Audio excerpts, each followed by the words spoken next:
वो है नेता, इनको मौका मिल जाता है चिल्लाने का, ये हो रहा है वो हो रहा है। एक तो नेम सिंह जी है, वो सबसे बड़े दलाल है पूरे भरतपुर के आधिकारिक दलाल हैं। इससे पहले अनिता जी जो एमएलए थी, उनकी परसेंटेज, वो पहले उनके गांव में जाके पूछना, वो कच्ची शराब का व्यापार करती थी पहले। आज जो फॉर्च्यूनर में घूम रही हैं, तो कौन सा बिजनेस है भाई?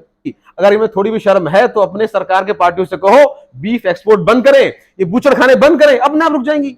सुंदरावली में कहीं गिर गया क्या? उनसे पूछेगा सवाल, आप जनता से पूछेगा। ट्रॉमा सेंटर लेकर आए तो जेब में रख के लाई थी क्या? कहां है बताओ? मैं यूं कहूं तो हमारा नगर जो है पूरे जिले का सबसे पिछड़ा हुआ विधानसभा था 4 साल पहले, जब हमें यहाँ एमएलए बनने का मौका मिला। नमस्कार, इस वक्त आप डीटीवी न्यूज देख रहे हैं। अजय कोहली के साथ हम आपको बता दें, आज हमारे साथ खास मेहमान होंगे विधायक वाजिद अली नगर हमारे साथ हैं। सबसे पहले सर आप दर्शकों को हाय हेलो बोल दीजिए। दर्शकों आप सबका स्वागत है, धन्यवाद डीटीवी न्यूज को मुझे जनता से कनेक्ट करने के लिए। जी, हम आपको बताना चाहेंगे, आज हम विधायक साहब से बातें करेंगे, बातचीत राजनीति की होंगी, जो मुद्दे हैं या फिर यूँ कहें कि समाज की और क्षेत्र की, नगर विधानसभा क्षेत्र की जो समस्याएं हैं, या फिर यूँ कहें कि जो उनके ऊपर आरोप लगाए जाते हैं, क्योंकि पक्ष विपक्ष होता रहता है, लगातार विपक्ष के नेता जो बातें कहते हैं, वो सारी बातों को आज हम विधायक साहब से करेंगे। आप हमारे साथ कनेक्ट हुए रहें और बने रहें, लगातार देखते रहें। जी, सबसे पहले विधायक साहब आपसे मैं जानना चाहूँगा, जो ग्रामीण क्षेत्र का हालात है अभी, वो कहीं ना कहीं बहुत खराब है, यानी कि ग्रामीण क्षेत्र में विकास नहीं है, आखिर क्यों नहीं है, वो जानना चाहिए।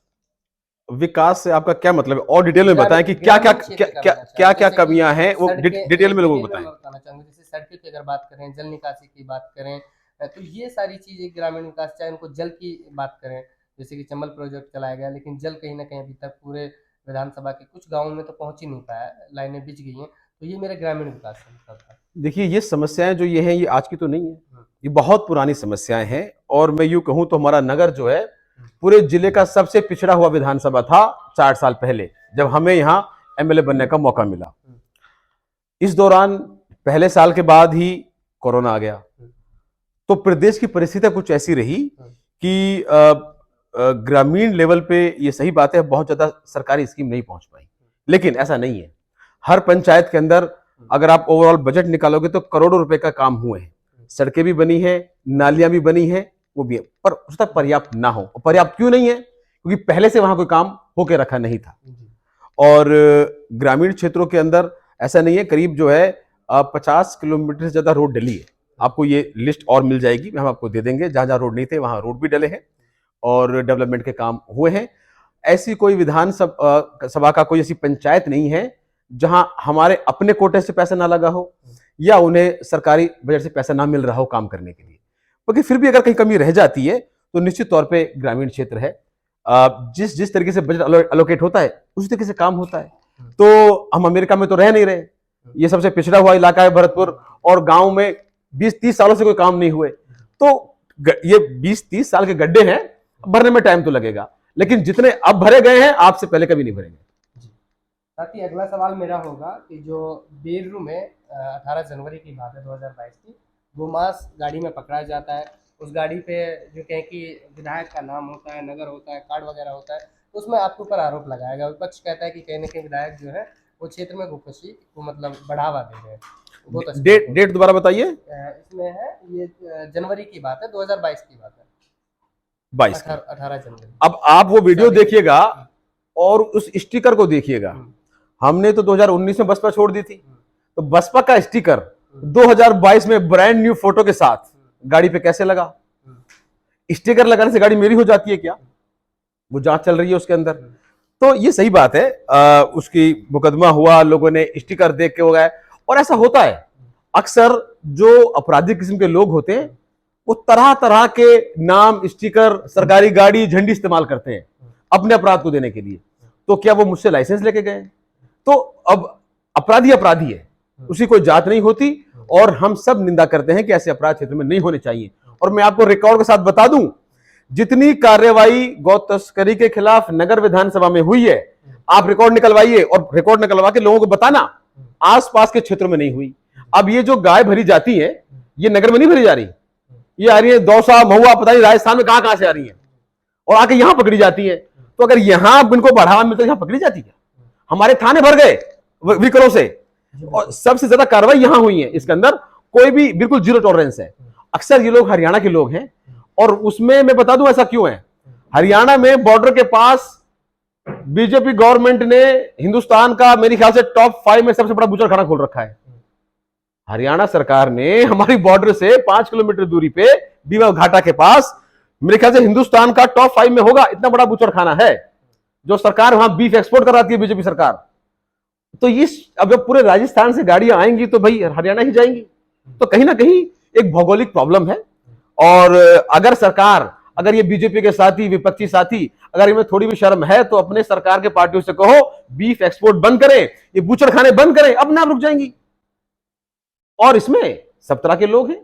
अभी आपको खबर मिल जाएगी, अभी बजरंग दल के कार्यकर्ता थे, कोई यादव थे मेरे ख्याल से, वो पकड़े गए थे, अभी 2-3 महीने पहले धारण कार्रवाई करी थी। तो ये क्राइम है और इस पे सबसे ज्यादा नुकसान हुआ है तो वाजिब अली को हुआ है या वाजिब अली के समाज को हुआ है, क्योंकि ऐसे टुच्चे जो वो है नेता, इनको मौका मिल जाता है चिल्लाने का, ये हो रहा है वो हो रहा है। लेकिन ये आपके सामने लिस्ट है, 100 अच्छे काम हो रहे हैं, ये जनता के दिल से इन 100 अच्छे कामों को जवाब तो है नहीं, इनको देने के लिए बुराइयों को पनपाते हैं। तो निश्चित तौर पे इन सब चीजों का मैं खंडन करता हूं, गलत बात है, नहीं होना चाहिए। हमारी तरफ से जीरो टॉलरेंस है। यहां की पुलिस पूर्ण रूप से मुस्तैद है और पूरी कार्रवाई कर रही है, और कोई भी अपराधी चाहे कोई भी हो इस तरह की गतिविधि में पाया जाएगा, उस पर पूरी कार्रवाई होगी। एक और बड़ा आरोप ये है कि जो विधायक साहब है, उनकी सह पर उनके फादर साहब जो है वो कहीं ना कहीं जनता से पैसे हटने का काम करते हैं, बड़ा आरोप है।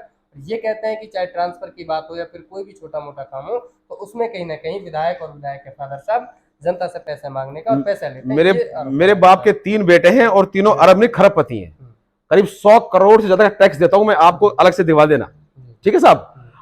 और हम, अच्छा, इसके अलावा मेरे फादर साहब जो है मस्जिदों में बड़ा काम करते हैं, करीब 250 मस्जिदें बनवाई हमने क्षेत्रों में, हम दान करते हैं, खुद पैसा दान करते हैं बनवाने के लिए। मेरे मदर ने 2 बीघा जमीन दिए हॉस्टल बनने के लिए लड़कियों के लिए। जितने भी नेता हैं पूरे भरतपुर में आज तक जितना इन्होंने दान दिया हो, इनकी लिस्ट बना लेना और मेरे 4 साल का दान चेक कर लेना। जो हम खुद देने वाले लोग हैं वो जनता से पैसे लेंगे क्या? आपसे पहले यहाँ के नेता जब बजट देते थे ना सरपंचों को, तो कमीशन लेते थे। एक प्रोग्राम में तो अनिता जी हमारे साथ थी, एक उनके गांव के आदमी थे, उन्होंने कहा, हमसे सवाल पूछा कि आप एमएलए बन जाएंगे तो आपकी परसेंटेज क्या रहेगी? आजकल 10 चल रही है। आप उनसे पूछेगा, इन सरपंच से अलग से पूछे सबसे कि किसी ने कोई पैसा दिया क्या? और कोई ऐसी पंचायत का आदमी नहीं है, कोई ऐसी पंचायत नहीं बची जहां हमने विकास के लिए पैसे नहीं दिए, चाहे वो किसी जाति के सरपंच हो, चाहे वहां से कोई वोट मिली हो चाहे नहीं मिली हो। तो जब हम जो दे रहे पैसे उस पर कोई लाभ नहीं लेते तो जनता से लाभ लेंगे। एक ऐसा आदमी लाइए पूरी नगर विधानसभा में जिसका ट्रांसफर हुआ हो, आप सर्वे करिए इन 3 साल 5 सालों में कि जिसका ट्रांसफर हुआ हो, किसी ने किसी को चवन्नी भी दी हो तो। लेकिन बहुत आसान है आरोप लगाना। अब कहीं ना कहीं पहले उन्होंने मुझ पर टारगेट किए, अब मुझ पर टारगेट नहीं कर पाते तो कभी हमारे भतीजे पे, कभी भाई पे, कभी पिताजी पे। अरे भाई, राजनीति करनी है तो तथ्यों पे करो, विकास की बात करो, क्षेत्र में कमियां हैं वो गिनाओ, हम जिम्मेदारी लेंगे कमियों की, है कि नहीं? रोड कमी है, हम जिम्मेदारी लेंगे उस बात की।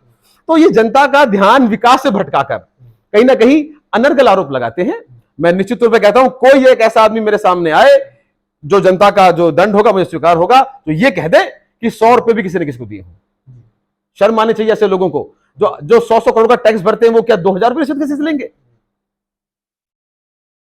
तो भाई ये तो क्या है कि इनको अब विरोधियों के पास कहने के लिए कुछ नहीं है, तो आसान है आरोप लगाना। ठीक है, लगाते रहे, जनता सबका फैसला करती है और जनता को पता है, जनता ने देखा है जो आरोप लगाने वाले लोग हैं। एक तो नेम सिंह जी है, वो सबसे बड़े दलाल है पूरे भरतपुर के आधिकारिक दलाल हैं। आप एसपीएस में जाओ, 10,000 रुपए तक दलाल उनसे। यहां का कोई आदमी जाए तफ्तीश चेंज कराने के रुपए पैसा लेते हैं। सबसे बड़े दलाल भरतपुर के, मैं आधिकारिक तौर पर कह रहा हूं, वो सबसे बड़े दलाल है। इससे पहले अनिता जी जो एमएलए थी, उनकी परसेंटेज, वो पहले उनके गांव में जाके पूछना, वो कच्ची शराब का व्यापार करती थी पहले। आज जो फॉर्च्यूनर में घूम रही हैं, तो कौन सा बिजनेस है भाई? तो भाई इनकी जीवन गया है इन दलाली में, छीना के चपटी में। अब अच्छा, इनका दोष नहीं है, अब ये लोग यही सोचते हैं कि ये तब ये करते होंगे। इनकी सोच वहां से ज्यादा नहीं है। हमारी सोच कहां है? नगर, जिसको कोई पूछता नहीं था आज से 4 साल पहले, आज जो है राजस्थान की जो परिपाटा है उसमें सामने निकल के आ रहा है। इतने बड़ा एक्सप्रेस वे बन रहा है, 5 राज्यों से गुजरा है, पहली बार वहां कट मिला है कि नहीं है? और उप जिला अस्पताल की घोषणा यहां हुई। आज 70 आदमी का स्टाफ है नगर के अंदर, 20,000 लोगों ने इलाज पाया है, आईपीडी हुई है। तो ये चीजें बदलाव हो रही है अब। और ये जब पहले सीकरी हमारा खाली ग्राम पंचायत था, लोग जाते थे साहब, मापदंड पूरे नहीं होते, आप आज सारे मापदंड पूरे हो गए। तो इन लोगों ने कभी विकास का ध्यान नहीं दिया, इनकी जिंदगी गई छिला छपटी में, कमीशन खोरी में, लोगों से रिश्वत में। इन लोगों ने ट्रांसफर में पैसे लिए, लोगों से दलाली करी है, और अब लोग ये परेशान है। उसी के साथ प्रॉपर्टी डीलर के नाम से अभी जो विपक्ष के नेता हैं या फिर यूं कहें कि आपको प्रॉपर्टी डीलर के नाम से एक पहचान दी जाती है, मैंने कई सभाओं में सुना है। अब तो बताइए उन लोगों के ऊपर आप क्या कहेंगे और इस बात को लेकर आप क्या कहना चाहेंगे? नहीं, अब बताइए, पहले तो ये बताइए कि प्रॉपर्टी डीलिंग करना कोई इलीगल काम है दुनिया में? उनका- नहीं, सही बात है, इलीगल है रिश्वत लेना, छल कपट करना। पहली बात तो मुझे बताएं कि मैंने कौन सी प्रॉपर्टी डीलिंग करी और कौन सी मैंने कॉलोनी काटी, किसकी जमीन खरीदी, किसको पैसे नहीं दिए, पहले तो मुझे ये बात बताएं, ठीक है? नहीं है, चलो, मैं हालांकि प्रॉपर्टी डीलिंग कोई बुरा काम नहीं है, जो लोग हमारे क्षेत्र में करते हैं दोनों कस्बों में, मैं उनका सम्मान करता हूं, मैं चाहता हूं बेचारे करते रहे, लोगों को आवाज पैदा होते हैं, लेकिन वो लॉजिक। हाँ हाँ, बताइए। बात यह है कि उनका कहना है कि जो सरकारी चाहे कॉलेज हो या फिर कोई भी यहाँ सरकारी स्कीम से द्वारा जो भी बजट के द्वारा जो भी यहाँ बनाया जा रहा है, चाहे बुर्जा के कट की बात करें, तो वहाँ कहीं ना कहीं विधायक ने पहले ही अपने जमीन लिया है और वो सस्ते दामों पे लेकर अब उसको बड़े दाम रेट बढ़ाने के लिए वहाँ सारी सुख सुविधाएं दी जा रही है, जैसे उसका रेट बढ़ सके। जिस आदमी ने ये आरोप लगाया है, आप उससे पूछिए भाई मेरी जमीन कहाँ है ना? अब मैं उसको बात का जवाब दे दूंगा। दूसरी बात, सरकारी जो ऑफिस खुलेंगे उनके लिए जमीन की जरूरत होती है। अब अगर जमीन की जरूरत नहीं मिलेगी तो जमीन, वो कॉलेज कहां बनेगा? आप बताइए। नगर के अंदर खेल मैदान की घोषणा पहले बजट में हुई, आज तक नहीं बन पाया, जगह नहीं है। उप जिला अस्पताल घोषणा हुई, ट्रॉमा सेंटर की घोषणा हुई, 3 साल पड़ा रहा, नहीं बन पाया, जगह नहीं है। तो अब ये बताइए, अब हम लोग किसी को प्रोत्साहित करके कह साहब आप हमें जगह दे दीजिए, और अब उप जिला अस्पताल के लिए किसी ने 10 बीघा जमीन दान दिए, तो उसने किसी का क्या ले लिया? सरकार को अस्पताल बनाने के लिए अगर जमीन मिल गई तो नुकसान किसका हो गया? आपको ये बताएं पहली बात तो आप, ये कौन सा नुकसान है? और क्या वो घोषणा ऐसी पड़ी रहे फिर? है कि नहीं? लोग आज हम पे विश्वास करते हैं, हमारे प्रोत्साहन पे, साहब हमारे कहने से अगर लोग जमीन दान दे रहे हैं तो इससे अच्छा ईमानदारी का, सच्चाई का प्रमाण क्या हो सकता है? और अगर ये लोग दानदाता नहीं होते तो कैसे जमीन बनती? आज हमारा रेवती देवी जी के नाम पे स्कूल है, अनार देवी जी के नाम पे हमारा स्कूल है ना नगर के अंदर, उनके पूर्वजों ने जमीन दान करी, तो क्या गुनाह कर दिया उन्होंने? तो शर्म आनी चाहिए उन नेताओं को जो खुद कुछ नहीं कर पाते और जो कर रहे हैं उनको करने नहीं देते। और आज ये जमीन दान नहीं होती तो यहां सीकरी में कॉलेज नहीं बन पाता, है कि नहीं है? और अब जूझ रहे हैं हम, अब कृषि कॉलेज के लिए जमीन चाहिए, जमीन नहीं मिल पा रही, कन्या महाविद्यालय जमीन नहीं मिल पा रही है, तो अब क्या करें बताइए? इनको खाली को घोषणा को बंद कर दें, इस जनता को राहत कैसे मिले? तो भाई अगर मुझे प्रॉपर्टी डीलर का नाम दे तो मैं ऐसी डीलरी करने में बहुत प्रसन्न हूं जहां जनताओं की सुविधाओं के लिए आम आदमी अपनी जमीन सरकार को दे, स्कूल के लिए दे, कॉलेज के लिए दे। भाई मुझे ये खूब प्रॉपर्टी डीलर कहे, मैं इस बात में बहुत संतुष्ट हूं। जी, उसी के साथ आप पे एक बात कही गई है कि जो ट्रॉमा सेंटर है कहीं ना कहीं वो पूर्व विधायक लेके आए थे, उनका कहना है कि हम वो ट्रॉमा सेंटर लेके आए, सेंसन हम लोग करा के लेके आए, लेकिन विधायक जो है वो अपना बताते हैं और वो अभी इस बात को कहते हैं कि हम लेकर आए हैं। अच्छा, अब देखिए, वो भारतीय जनता पार्टी है, सबसे झूठी पार्टी देश की है, उसी की परंपरा वो आगे बढ़ा रही है। ट्रॉमा सेंटर लेकर आए तो जेब में रख के लाई थी क्या? कहां है बताओ? कोई घोषणा है? कोई आधिकारिक कागज है? नहीं है ना। वो कहते हैं कि सेंसन हम लोगों ने करा कहां? तो कोई कागज तो होगा। सैंक्शन जब होता है तो कान में नहीं होता है, कैसे लाया जाता है मुझे भी जानना है। हम बता दें ना। पहले बजट में घोषणा होती है, मुख्यमंत्री जी ने कहा विधानसभा के अंदर कि नगर में ट्रॉमा सेंटर खोला जाता है, रिकॉर्डिंग मिल जाएगी आपको, पहली बात। उसके बाद उसकी वित्तीय स्वीकृति निकलती है कि ये पोस्ट सैंक्शन कर दी गई, तो उसको कहते हैं लाना। बजट में घोषणा हुई, हमने करवाई, उसके बाद उसकी पोस्ट क्रिएट हुई, स्वीकृति हुई, और नगर में जमीन ना मिलने की वजह से वो पेंडिंग रहा। उसके बाद जो है वो गुलपाड़ा में खुलवाया जा रहा है, और वो इसलिए क्योंकि जब नगर में उप जिला अस्पताल खुल जाएगा, और खुल चुका है जो कि, तो सुविधाएं तो वहां अपने आप बढ़ जाएंगी ट्रॉमा सेंटर वाली। और ये ट्रॉमा सेंटर इधर आ जाता तो यहाँ सुविधा बढ़ जाती है। ट्रॉमा सेंटर के अंदर आज भी स्टाफ लगा हुआ है, तो ट्रॉमा सेंटर जो लाई थी वो कहां खो गया? सुंदरावली में कहीं गिर गया क्या? उनसे पूछेगा सवाल, आप जनता से पूछेगा। और ये भी कहना है कि जनता का आरोप है कि विधायक ने जो है दलाल पाल रखे हैं। दलाल का मतलब ये है कि उनको मिलने के लिए, सही बात है, या कोई काम कराने के लिए, बिल्कुल ये बातें सामने भी आती रहती हैं, आपने वीडियो भी देखे होंगे। तो इस पे आप क्या कहेंगे? अब आप मेरे घर में आधे घंटे बैठे, मेरे से लोग आ रहे हैं आज मिलने के लिए, मुझसे मिलने में किसी को कोई अपॉइंटमेंट की जरूरत नहीं पड़ती, किसी से मिलने की जरूरत नहीं पड़ती। ये बात आप गांव में जाके पूछिएगा आराम से।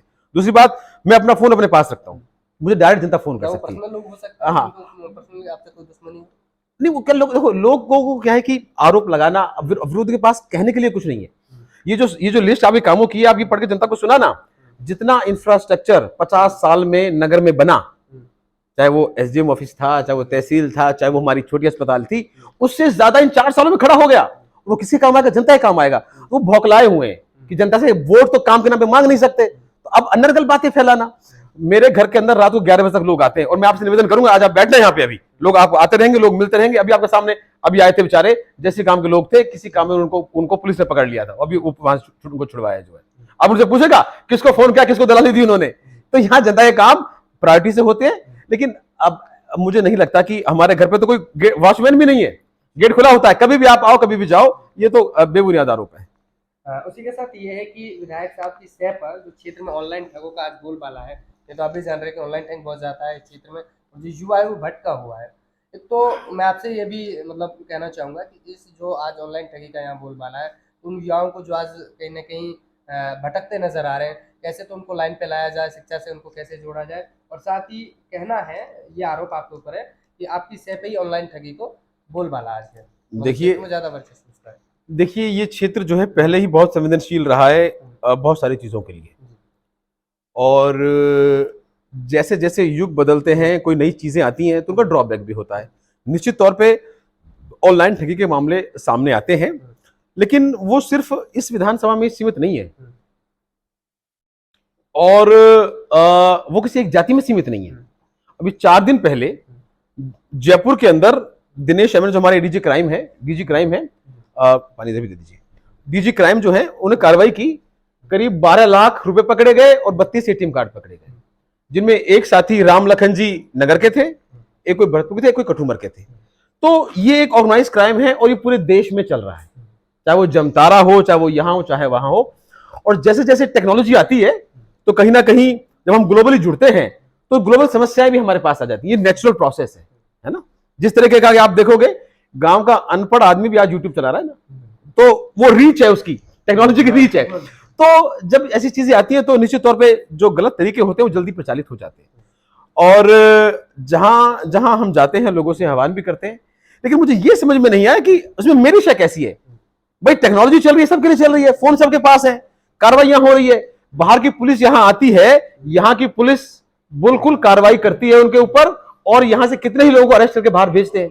तो ऐसा कौन सा तंत्र है कि जो कहते हैं हम सपोर्ट कर रहे हैं? क्योंकि इन्हें कोई लॉजिक तो हो उस बात का। उनका कहना है कि कहीं ना कहीं इसमें विधायक साहब के सह पे, यानी कि विधायक साहब को उसमें जो परसेंट होता है वो विधायक साहब लेते हैं, वही पैसा वाला मिलता है। भाई मैं बात बता दूं, जो है, मैं फरारी कार में चलता हूँ, 3.5 करोड़ रुपए की कार है। रोल्स रॉयस मेरे पास है जो 4.5 करोड़ रुपए की कार है। आपको लगता है कि मेरा स्तर ऐसा है? इन असल में क्या है कि मैं कह रहा हूं, ये छोटे सोच है। ये नेता जो है ना, ये प्रॉब्लम यही है, ये नेताओं की सोच ऐसी है, क्योंकि इनकी नीयत 10-5 हजार में रहती है, तो उनको वही नजर आता है। तो उनको बोलो भाई ये मेरे स्तर का काम ही नहीं है। दूसरी बात, जो अपराधी है वो अपनी चोरी कर रहा है, तो उसका मेरे पास कोई लाइसेंस तो है नहीं जो मेरे थ्रू कर रहा है। नहीं, परसेंटेज किससे मिलती है? परसेंटेज उसको मिलती है जो चैनल में रहेगा ना। भाई अगर एमएलए परसेंटेज पहले लेती थी तो कोई बजट दिलवाती थी, तो चैनल में थी ना। अब ऑनलाइन कोई ग्राहक ठगी कहीं हो रही है, किसी के अकाउंट में जा रही है, तो उसका आपको मुझे कैसे पता रहेगा? ये बताइए आपको। तो देखो, ये तो क्या है कि ये लोग बौखलाए हुए हैं, और इनके पास कहने को कुछ होता नहीं है, इस तरह के अनर्गल आरोप लगाते हैं। अब जो लोग पकड़े गए उनसे पूछिए अब वो कौन थे, है कि नहीं है? अपराधी सब तरीके के लोग होते हैं, मैं ये नहीं कहता सब जाति के लोग हैं, बुरी बात है, फिर भी हमारे यहाँ बहुत कार्रवाई हो रही है, ऐसा नहीं कार्रवाई नहीं हो रही। जैसे देखा जा रहा है, मेरा कहना यह है कि अभी वो बातें अलग थी, आरोप अलग था, लेकिन जब एक भाईचारे की बात करें या समाज की बात करें, समाज हित की बात करें, तो आज जो युवा है वो भटक रहा है, तो कैसे ठीक होगा? एग्जैक्टली, वो कैसे? ये सबसे बड़ी सोच और सबसे चिंता का विषय है। ये बहुत बड़ा चिंता का विषय। और कैसे ठीक होगा? जब हम अपनी एजुकेशन अच्छी करेंगे, अवेयरनेस लोगों में होगी। हमारे कार्यकाल के आने के बाद करीब 25 से 30 स्कूल अपग्रेड हुए, गांव में स्कूल अपग्रेड हुए हैं। जहां लोगों के 5वीं तक के स्कूल थे वो कुछ 8वीं के हुए, 8वीं के 12वीं के हुए, और कुछ लोग और 10वीं वाले भी 12वीं हुए। इसके अलावा जो पहले यहाँ एक सरकारी कॉलेज था, आज 4 सरकारी कॉलेज हमारी विधानसभा में संचालित है। इसके अलावा जब एमएलए बने, सबसे पहले हमने ये काम किया कि पूरे इलाके में रोजगार के संसाधन कैसे पैदा हो। देखो, बहुत आसान है प्रवचन देना, लेकिन बुराई से लोग युवा हटेंगे कैसे? उनके लिए अल्टरनेटिव क्या है यहाँ क्षेत्रों के अंदर? यहाँ क्षेत्र में कोई जॉब्स नहीं है, कारोबार नहीं है। हम दिल्ली के इतने नजदीक होने के बावजूद भी हमारी छवि ऐसी है कि यहाँ पे कोई फैक्ट्रीज नहीं लगती। तो हमने खुद ने सर्वे कराया रिको के आदमी को बुला के बासबुरजा में, जब ना कोई एक्सप्रेसवे में कट था ना कोई रिको घोषित हुआ था। उसकी कटिंग मिल जाएंगी आपको। हमने खुद ने सर्वे कराया और प्रपोज कराया प्लान बना के कि 103 हेक्टेयर में यहां इंडस्ट्रियल एरिया बनाया जाए। जब इंडस्ट्रियल एरिया बनेंगी तो फैक्ट्रियां खुलेंगी, फैक्ट्रियां खुलेंगी तो लोगों को रोजगार मिलेगा। ये बदलाव कैसे आएगा, इस तरह कैसे आएगा। और उसी के तरफ में अब जो है हमारा ये जो एक्सप्रेस वे कट में मिल जाएगा तो हमारे किसान, यहाँ के जो सब्जियां उगाने वाले लोग हैं वो दिल्ली, जयपुर, मुंबई तक जा पाएंगे। तो इन लोगों को एक माहौल कैसे बदलेगा, कारोबार का माहौल होना चाहिए। जब तक जॉब्स क्रिएट नहीं होंगी ये बुराइयां नहीं हटने वाली, प्रवचन देने से नहीं हटने वाली। प्रवचन तो हमारे मौलाना भी दे रहे हैं, पंडित जी भी दे रहे हैं और नेता भी सबसे दे रहे हैं, जब से पहले से प्रवचन दे रहे हैं। तो अल्टरनेट कैसे पैदा हो, आज यहाँ कारोबार का माहौल पैदा हुआ है। आप देखेंगे कि नगर के अंदर जो हमारी मिस्त्री मार्केट है वो बहुत बड़ी है। दो लोग दूर दूर से ट्रैक्टर सुधार आते हैं, वहां पे फैक्ट्रीज लग रही हैं। सीकर के अंदर जो है ये फर्नीचर कारोबार बहुत बढ़ रहा है। तो अल्टरनेट चीजें पैदा करनी पड़ेंगी, लोगों में अवेयरनेस लानी पड़ेगी, शिक्षा का स्तर सुधारना पड़ेगा। और शिक्षा में आज से पहले कोई काम ही नहीं हुआ। नगर जो है एक भी सरकारी कॉलेज नहीं था पहले। मैं जाते जाते अनिता जी का भी धन्यवाद, वसुंधरा जी का भी धन्यवाद कि जाते जाते उन्होंने एक सरकारी कॉलेज जो है पास कराया। उसके लिए लोगों ने पोस्ट कार्ड लिखे, उसके लिए संघर्ष किया लोगों ने। शंखनाथ फाउंडेशन या और जो लोग जो हैं उन्होंने नगर के युवाओं ने पोस्ट कार्ड लिखे, मंत्रियों से मिले, तब सरकारी कॉलेज यहां होना चाहिए। तब जाके मुख्यमंत्री जी ने जाते वक्त आखिरी टाइम पे एक सरकारी कॉलेज अप्रूव किया, जिसके लिए बिल्डिंग नहीं थी। हमने एमएलए बनने के बाद अल्पसंख्यक विभाग से उसके लिए बजट सेक्शन कराया, आज बिल्डिंग रेडी है। और उसके बाद अब 4 सरकारी कॉलेज खुले हैं, कृषि महाविद्यालय, ताकि अलग इंडस्ट्री, अलग एक फील्ड हमारे यहाँ के बच्चों को मिले। स्कूलों में कृषि संकाय। तो ये चीजें जो हो रही हैं ये आधार बन रहा है। जादू की छड़ी तो किसी के पास नहीं है कि कोई भी नेता आएगा और वो छड़ी घुमा देगा, चीजें ठीक हो जाएंगी। कैसे होंगी, एक राइट अप्रोच होनी चाहिए। आज चिकित्सा में चीजें बढ़ी हैं, शिक्षा में चीजें बढ़ी हैं, सामाजिक न्याय के अंदर कोर्ट खुल रही हैं, बड़ी कोर्ट हमारे क्षेत्र में आ रही है, अस्पतालें नई नई खुल रही हैं, बिजली घर, बहुत सबसे बड़ा बिजली घर हमारे यहाँ बन रहा है। तो जो जहां नगर सबसे पिछड़ा था, आज नगर आने वाली 3-4 विधानसभाओं से आगे बढ़ चुका है। उप जिला अस्पताल हमारे पास है, 220 केवी का बिजली घर हमारे पास है, सबसे बड़ा इंडस्ट्रियल एरिया हमारे पास आ रहा है, एक्सप्रेसवे का एग्जिट हमारे पास है, यहाँ एडीजे कोर्ट हो गया और कोर्ट खुल गई है, यहाँ पे बिजली का एक्शन ऑफिस यहाँ पर आ गया है। तो देखिए ये चीजें पहले कहाँ थी, ये चीजें जो हुई हैं ये तो आधार बनेंगी तरक्की का। इसी आधार से तो लोग बदलेंगे अपनी जीवन शैली, उसके लिए काम हो रहा है। महंगाई के दौर में मकान बनाना हो गया है मुश्किल।